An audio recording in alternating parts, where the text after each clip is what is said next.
윤석열 대통령 당선인이 파견한 한일 정책협의 대표단이 윤 당선인의 친서를 들고 24일 닷새간의 일정으로 방일했습니다. 윤 당선인이 외국의 정책협의 대표단을 보내는 것은 미국에 이어 두 번째입니다. 한일 정책협의단은 24일 오후 일본 지바현 나리타 국제공항에 도착, 이어 방일 첫 일정으로 한일 우호의 상징인 의인고 이수연 씨 추모비가 있는 도쿄 신주쿠구 시노쿠보역을 찾았습니다. 정책협의단은 25일부터 본격적으로 일본 외무성을 비롯한 행정부와 국회, 재계, 언론계, 학계 인사 등을 두루 만날 예정입니다. 이 가운데 기시다 총리와의 면담은 방일 나흘째인 27일이 될 것으로 한일 양측 간 협의가 진행되고 있습니다. 기시다 총리는 주변의 한일 정책협의단을 만나기로 결정했다고는 할 수 없다. 만난다고 단언하기에는 아직 이르다고 말한 것으로 전해졌습니다. 기시다 총리는 앞서 지난 21일 누가카 후쿠시로 이란 의원연맹 회장, 한일의원연맹의 일본 측 조직회장이 정책협의단의 총리 예방을 언급하자 돌아가는 상황을 추후에 다시 전해주면 좋겠다며 즉답을 피했습니다. 막판까지 윤석열 차기 정권의 한일 관계 개선에 대한 입장, 위안부 징용 등 과거사 문제 해결에 대한 태도 등을 두루 판단한 후 최종 결정을 내리겠다는 것으로 풀이됩니다. 다만 한국이 미국에 이어 두 번째로 사실상의 당선인 특사단을 파견했다는 점을 일본 총리 관저나 일본 외교당국공이 긍정적 신호로 받아들이고 있는 상황입니다. 총리 본인 역시 만나지 않겠다거나 일정상 곤란하다는 식의 면담 거부성 발언을 내놓지 않고 있어 27일 면담 확정 가능성이 높아 보입니다. 일본 측은 일단 당일 이틀째인 25일 정책협의단과 하야시 요시마사 외무상과의 면담 결과를 주목하는 분위기입니다. 이런 가운데 방일단은 아베 신조, 스가 요시히데 전 총리, 일본 경제단체 연합회, 도쿠라 마사카즈 회장 등과의 만남도 추진하고 있습니다. 정진석 정책협의단 단장은 일본의 각계 인사들과 만나서 장기간 방치되어 한일 관계를 조속히 개선 복원하기 위해서 또 양국의 공동이익을 위해서 노력해야 한다는 당선인의 뜻을 전달할 생각이라고 말했습니다. 이어 윤 당선인은 최악의 상태로 방치되어 한일 관계를 개선하고 정상화시키는 것이 우리 국익에 부합한다는 인식을 하고 있다고 설명했습니다. 국회 한일의원 외교포럼 공동대표인 정진석 국회부의장이 대표단 단장, 한일의원 연맹 간사장인 김석기 국민의힘 의원이 부단장을 맡았습니다. 윤 당선인의 외교안보 공약을 만드는 데 관여했던 윤덕민 전 국립외교원장과 인수위 외교안보분과 전문위원인 박철희 서울대 국제대학원 교수 등 학계 인사들도 참여합니다.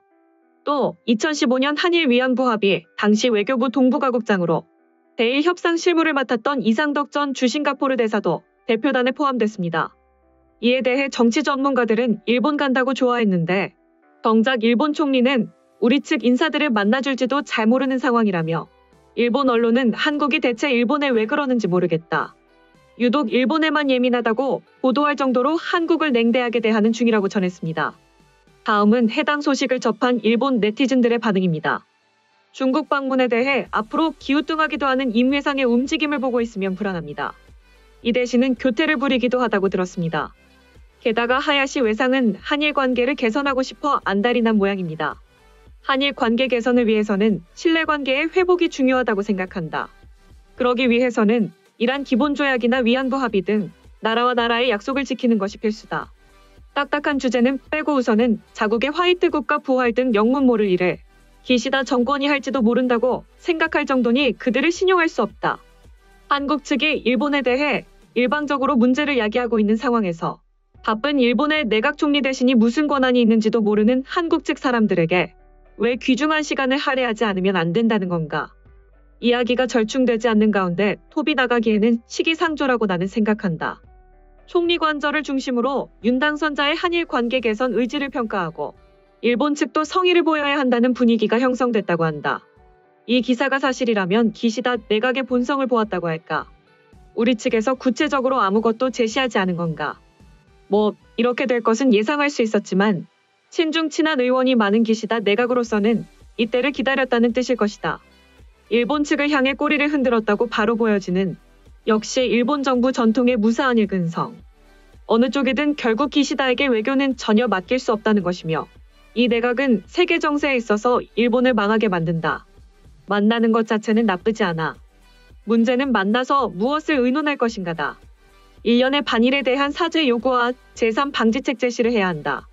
혹은 대항 조치의 최후 통고 의연한 대응을 회합의 장소에서 나타내고자 한다면 지지한다. 하지만 여전히 타협과 배려라는 친한 대응이라면 지지하지 않을 것이다. 개인적으로 관계가 원상 회복될 때까지는 만날 필요는 전혀 없다고 생각하지만 어차피 이런 상황이 됐으니 일단 만나서 합의와 약속을 준수하라고 직접 들이대고 윤당선인이 갖고 오는 얘기는 다 넘어갈 정도의 대응이 필요할 것이다. 일본이 의사소통과 협력이라는 말을 한마디라도 하면 끝도 없이 시비를 걸려고 할 테니까 윤당선자가 미국에 이어 두 번째로 일본에 정책협의단을 보내기로 해 일본 정부도 고무된 분위기입니다. 결국 감쪽같이 속았다는 것이겠죠. 그냥 만나는 것은 만나는 것뿐 일본 측의 양건은 해결되었다는 입장을 명시하고 저쪽의 국내 문제로서 저쪽 정부가 스스로 대처하라고 확실히 전하기를 바랍니다. 기시다 총리, 예상했던 대로의 저 자세인가? 한국 상대의 총리인 자신이 보이는 행동의 의미를 알고 있는가?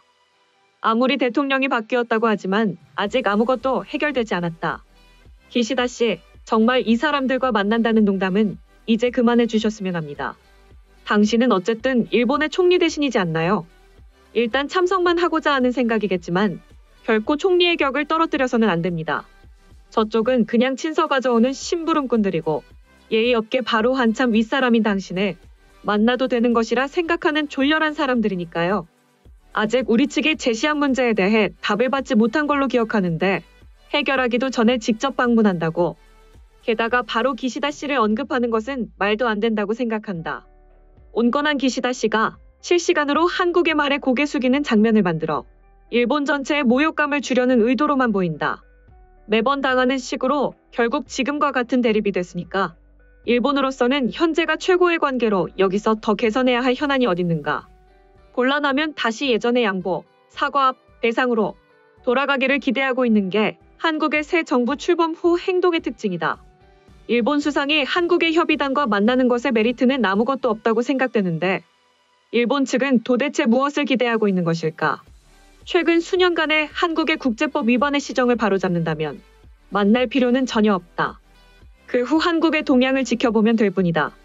일본 정부는 설마 문정권 하에서의 반일 폭거를 용서하고 한국 측이 조금이라도 시정한다면 통화 스와프나 화이트국으로 인정할 생각인가?